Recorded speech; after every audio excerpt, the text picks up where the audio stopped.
So, European individualism, more race as rhetoric, coming right up.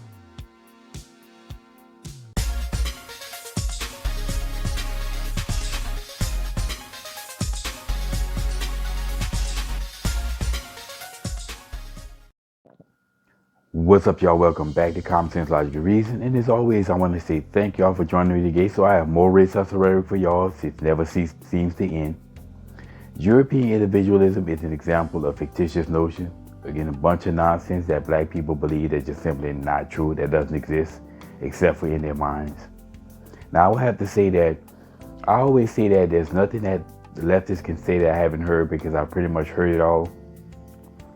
But every now and then, they'll come up with an example that I've never heard of. However, all it takes is just a little research. And in this case, it didn't take any research at all. But I first heard this from Dr. Umar Johnson, this phrase from Dr. Umar Johnson about a month ago.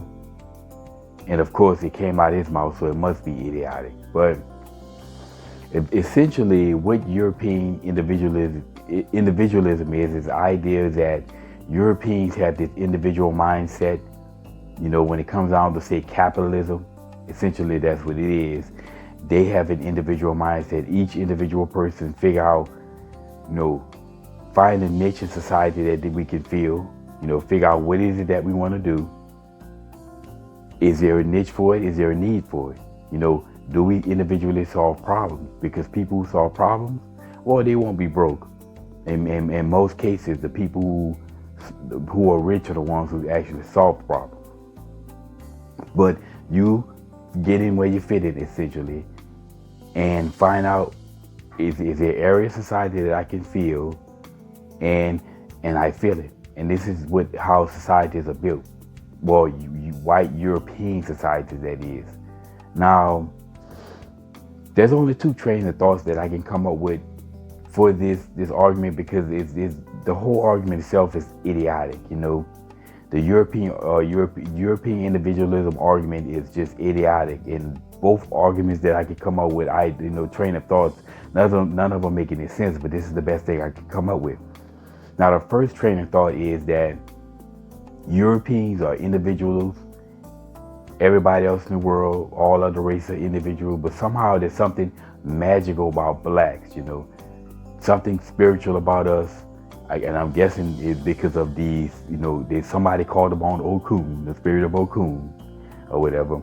And somehow black people, there's something magical about us, special about us, that we can only ascend, we can only progress with a collective mindset. The only way that we can progress, we must be the Borg.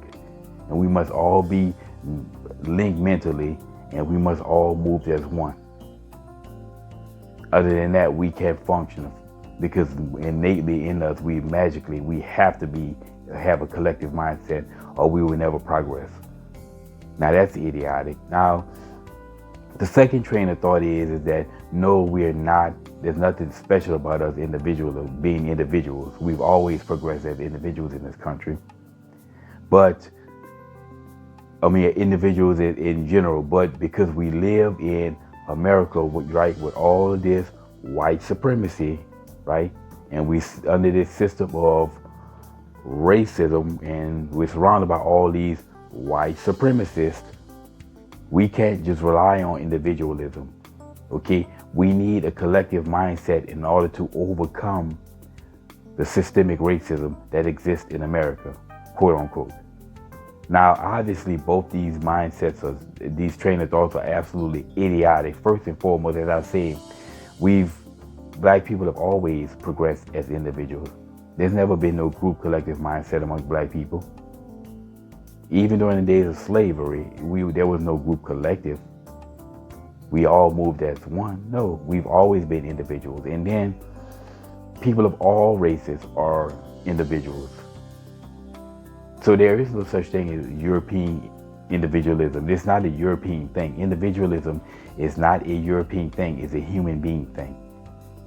That makes absolutely no sense. Even Vietnamese people are some of them that practice, people that practice the most group economics that you'll ever see.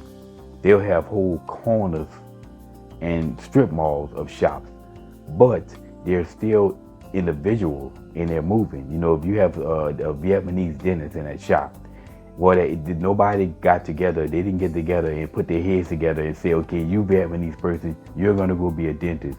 You're going to fix cars and so on and so forth. No, people fight. They're still getting where it fit in and find their niche, even amongst all the group economics that they practice. So this concept of European individualism is nonsense. It means absolutely nothing. And all it is yet another means for race hustlers to administer the wage drug to black people and keep black people addicted to the drug, because if they don't, they run the risk that black people are going to kick the addiction. They can't kick their addiction to the drug, being addicted to the drug, and they can't have that because then they're going to lose their race hustle as a means of making money. And that's all this is. That's all European individualism is just some race hustle somewhere that found yet another way to inject race into something that's not about race. You know, it always brings me back to my nuclear bomb on New York City. You know, somebody drops a nuclear bomb on New York City, killing 10 million people instantly. You know, 6 million white people, 1 million black folks, and 3 million others. There's going to be one of these idiots who are going to come out and say that they were trying to genocide the black man. Again, Kevin Samuels, rest in peace, man. You cannot make this stuff up. Anyway, if you ever hear Dr. Umar Johnson, Dr. Ono Johnson, or any other race hustler, or any other of these brainwashed blacks for that matter, start talking about European individualism, well, now you know, and knowing it's half the battle. And as always, y'all, until next time.